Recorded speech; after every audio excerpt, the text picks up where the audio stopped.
trends that will be the biggest hit in 2025. The first trend that I noticed a lot in several collections, in several fashion shows, are softer fabrics. These fabrics have that very flowing appearance. Many times they will even appear smooth, bringing that goddess aesthetic that I have already mentioned to you here on the channel. This aesthetic was even pointed out as one of the big trends of 2025, according to Pinterest. That is, it will definitely be a big hit. It will come with a lot of force. I recommend it here as the #1 trend of the main ones because it was one of the ones that I could see the most in the collections.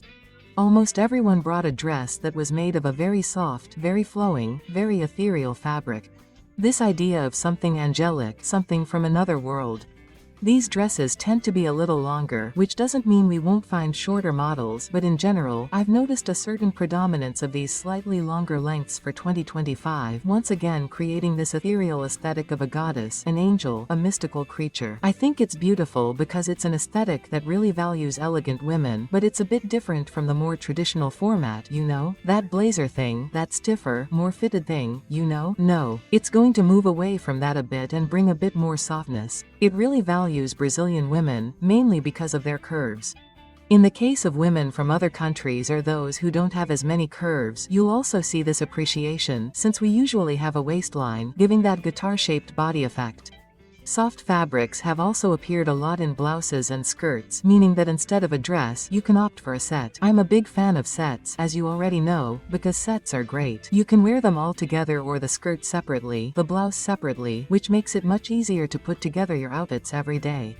If you're looking for colors to invest in, you'll find them in all colors. As for fabrics, you can opt for synthetics, which will be easier to find, but if you find a dress that's more viscose, linen, cotton, or at least has these materials in its composition, it'll be great. Silk is more complicated, a little more expensive, but if you have that option, it's also the best choice. #2 are tank tops. Tank tops really surprised me, not only because they keep appearing, they came in last year and they've continued to be popular, but also because we're moving away from the traditional tank top and we're starting to see slightly different tank tops. I noticed, for example, that some slightly more innovative formats, that issue of one tank top over another, bringing a futuristic touch, but with a somewhat natural presence, similar to that eco-punk that I've already mentioned here with you on the channel, which is also a strong trend pulling from Pinterest trends. The options for shiny tank tops also caught my attention. The shine was something very constant, something that also appeared in many collections. And these tank tops, they usually appear there with transparency, with shine, with crystal. You can also invest in sequins and sequins. It's also an excellent way to make this tank top, even a slightly older tank top, for the fashion of 2025. I think it's an incredible choice, especially for hot moments and when we want to wear a tank top, but we don't want to wear a regular tank top. In any case, you can also invest in that traditional tank top. It is still in fashion, especially in warmer countries. Here, like Brazil, having a piece like this in your wardrobe is almost mandatory. I will also highlight the pieces that are a little tighter at the neck and cut out in the shoulder area. So, here, you will have a little more exposed shoulder and this part here above the bust a little more closed. This was, of course, what I observed, especially considering bloggers from outside Brazil and also the main fashion collections. But don't worry, if you don't like tank tops, there are several other options too. #3 are jeans, but not just any jeans. What I observed are jeans that have an older pull, a more washed vibe with a faded look, but with that slightly grayer, slightly greener look, as if they were really jeans that you picked up at a thrift store, for example. So they don't have that brand new look. They don't have that traditional light blue denim or the deep blue that we are used to. It's not gray, it's not black, it looks like old jeans. I also noticed it a lot because of that 70s trend, which, as I've already mentioned, will also be very popular in 2025. In other words, one thing leads to another. The most interesting thing about these jeans is that you can give them a worn-out look at home, or you can buy them at a thrift store. And then you can buy a lighter blue pair of jeans at a thrift store and use a dye, some kind of material to dye them and give them a slightly greenish, slightly grayish look, which gives them all that old-fashioned charm. Personally, I really like these pieces that look a little older. I think they have a story to tell and they look better together. And, of course, along with the main trends for 2025, which bring a lot of softness, delicacy, and femininity, this slightly older look of these jeans fits in really well. If you don't like these jeans with this wash, you can also invest in white jeans. I didn't see them that often on the runways, at least in the ones I saw, but since they're a more neutral color, they go with with everything. And as I always say here on the channel, I bring you the trends, but that doesn't mean you have to follow them all to the letter. My goal here is for you to know what's in fashion so you can invest in what looks good on you, what matches your aesthetics, your style, and also so you can make the most of what you already have in your wardrobe. So these older jeans will be a renewal, right, of what we already have in our wardrobe. But if you prefer to buy a new model, that's fine too. If you want to invest in a thrift store pair, even better. You'll pay less and you'll get the same look. But if you're looking for something cleaner, more basic and a little more classic, go for those white jeans, which are also very popular. Number 4 is crystals, sparkles, sequins. I've noticed this crystal issue a lot, many applications, including those clothes where the crystals hang like drops. It's beautiful, wonderful, super elegant, but of course it's not something for everyday use, at least not very often. It's not something that's easy to put on, for example, in the workplace. In this case, I'm talking about crystal applications, okay? Bigger crystals. What can you use? Sequins, anything that's shiny, a fabric that's more metallic, something with lyrics. Guys, the 70s, right? As I mentioned to you, the 70s are back in full force. And then that metallicity, very present in lyrics, for example, is back. What I find interesting is that you can use it in details. So, you don't need to wear an entire blouse with sequins or beads or lyrics.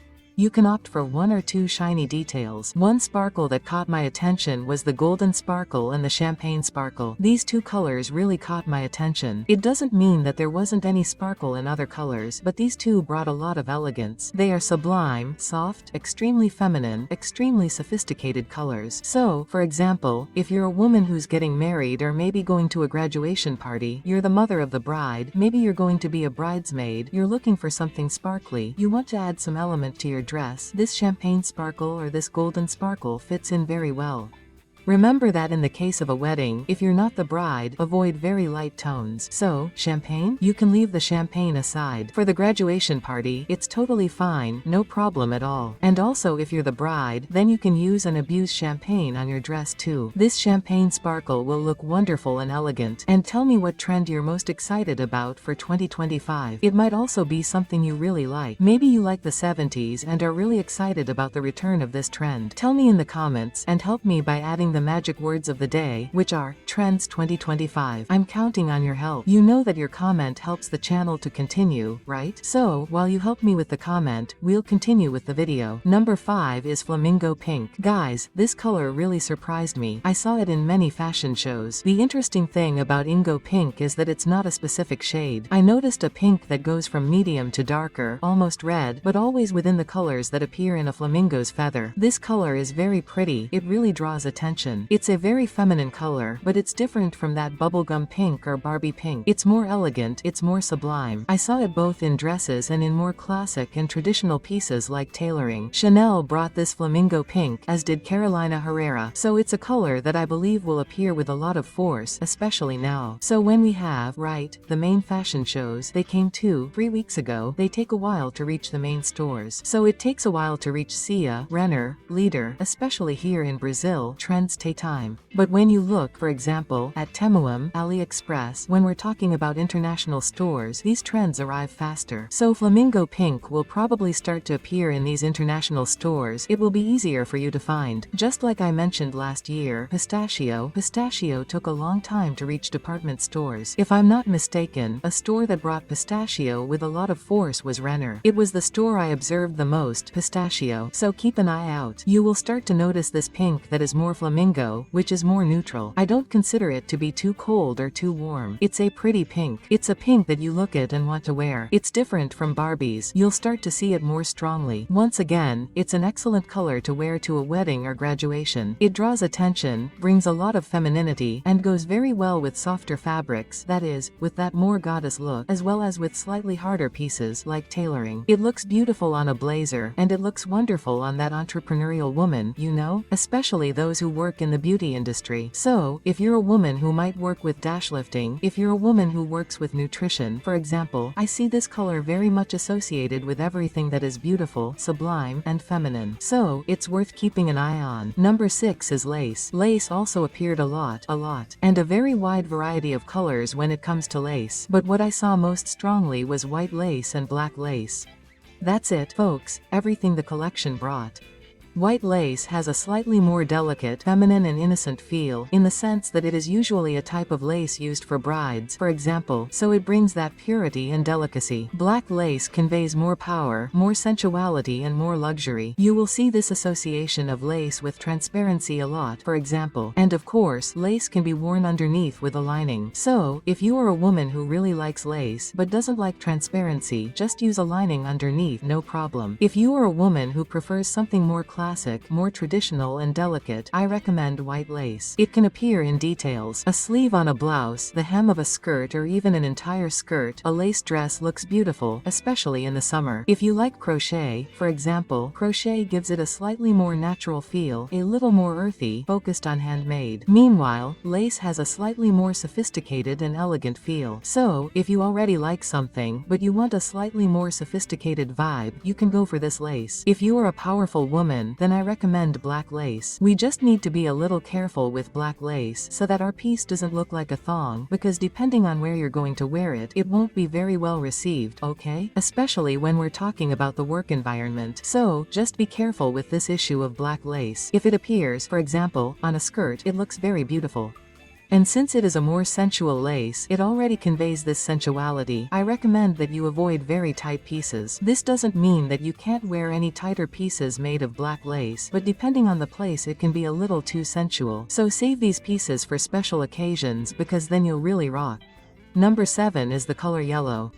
I don't know what's happening with yellow, but every year the fashion people say, now yellow is going to be all the rage. So far I haven't seen yellow become such a big hit, especially here in Brazil. I don't know about outside the country, but here in Brazil I feel that people sometimes shy away from yellow.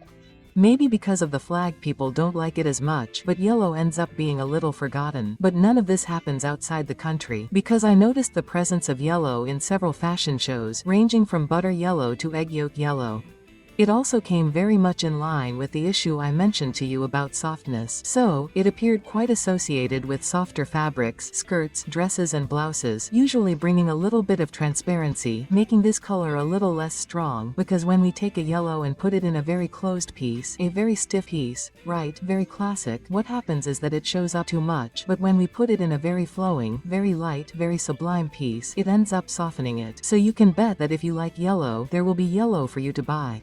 As I said, it's a trend that will first appear in international stores. So, do a little research on Shein and you'll definitely find it. After a while, you'll start to find it in the main department stores, Cia, Renner, Riachuelo, Right, Leader. You'll also start to see it in these stores. Keep an eye on Zara. Zara usually picks up on these main trends and brings them a little more quickly. So, if you like it and if you can buy pieces from Zara, if you like this store, keep an eye on it, because they're usually quicker at picking up what's on the runway and bringing it to your everyday life. And if you're enjoying this video, you'll love all the videos I bring here on the channel, always from Monday to Monday. That's right, every day, around 8 p.m, there's a new video talking about beauty tips and trends. You don't want to be left behind, do you? Because here I do the research and bring everything just right for you. Don't waste any time, subscribe and activate the bell. While you do that, we'll continue with the video. Number 8 is floral. Florals also appeared a lot, both in 3D and in prints. One thing I could see is that we won't have a traditional floral. We'll have a floral that looks more like paint, almost as if you painted flowers on dresses and blouses. It doesn't have as much detail. It doesn't look like a print. It really looks like you took a stamp and stamped these flowers with paint on a fabric. So that's the feeling I saw there in the floral. In addition to the 3D floral, 3D florals also appeared a lot, okay girls?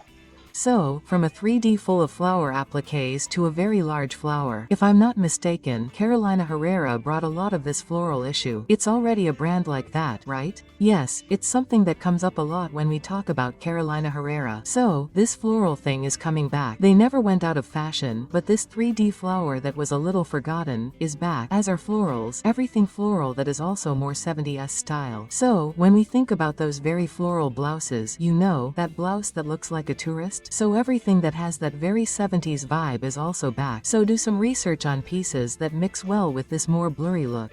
Also, take a look at that dress that looks like a 70s and is floral. That skirt will go well with it. All of this has come back with a lot of force. Number 9 is the utilitarian style, especially here talking about cargo pockets.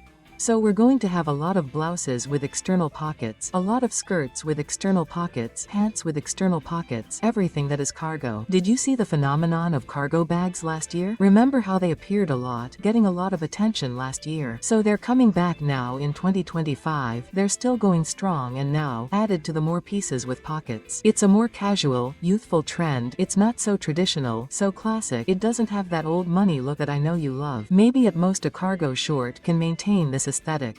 Especially when we think of that more safari aesthetic, we can imagine it. But in general, it's something that I recommend to people who aren't afraid to dare. These bigger pockets, they have more visual weight, they draw more attention, especially because we're talking about something that breaks up the image a little, that draws attention, that has volume. So, because it has this greater visual weight, it might not suit your aesthetic, it might not work within your aesthetic, especially because I know that many women who follow me have a slightly more classic, slightly more romantic aesthetic. So you can wear them, of course, but try them out, see if they match what you already have in your closet so you don't get caught up in the trend of saying I need to have cargo pants and end up not wearing them. Number 10 is sheer fabrics. Sheer fabrics are also very popular. Sheer fabrics appeared in everyone. All the fashion shows I saw there had some level of transparency, whether lace or a softer fabric. Transparency is something that I find very interesting in my life because when I was little and I liked watching the fashion shows, even when I was very little, I hated transparency. I thought transparency was very ugly. Now, as an adult, I saw the beauty behind transparency, but transparency has to be used with some care, because otherwise it doesn't look good. I always bring you very elegant, sublime and feminine examples of how to use transparency, because otherwise we put transparency in the wrong place and it doesn't look good. What I saw was always this association of fabrics that were either very light, very soft and very ethereal, or with lace, where you have something that shows, but not too much. And remember, be careful, because depending on where you're going to use it, it can end up looking too sensual. In the workplace, in some other spaces, it's not so appropriate. Generally, depending on where you work, there's no problem at all. So, always know how to use it in moderation. Lighter transparency will give that more goddess-like, more sublime vibe, so to speak, while darker transparency. When I say dark, I mean navy blue, wine, black, green, very dark, will convey a more powerful air. So, it will depend on what you like, what you want to convey with this piece. When in doubt, always try it on. Avoid this transparency in places that make you uncomfortable. Areas where, for example, cellulite or fat may appear, which I know you don't like to show off very much, you can tell me here in the comments. So, avoid these areas. Number 11 is wet leather, so it's that shinier leather that also showed up a lot. I know we're talking about something here that you won't wear as often in warmer seasons. However, in colder seasons, when we start talking about winter 2025-2026, this is a leather that I believe will draw more attention. It's wetter, which gives it a more futuristic look. It reminds me a bit of a Matrix look, and that's why it has more visual weight and draws more attention. I think it goes well with a more urban, rock and roll, heavier style, and that's exactly why I think it doesn't go as well with a soft style. To soften it, what you're going to do is choose shades for this leather that are more delicate. So you're going to look for sand or caramel. These are shades that won't weigh as much as that black leather that's even shinier. It's very similar to crocodile leather. Remember when I told you about crocodile leather last year and I said, it's a strong trend, it's a heavy trend, it has a lot of personality, it has weight, it brings that ultra luxurious urban look. So it's the same thing. This shinier leather with the look of a piece really wet with water will bring more visual weight and will bring a more futuristic look. It doesn't go so well with something super romantic. If you're that romantic woman who likes ruffles and bows, it's not for you. Number 12 is a color that I've also seen a lot. Okay, girls, it's the color of the year 2025. I'm talking about mocha mousse, a color that promises to appear in hair, nails, and clothes. But I made a video just about it, the color of 2025. So don't waste any time, just click on the video and I'll break it all down for you. I'll see you.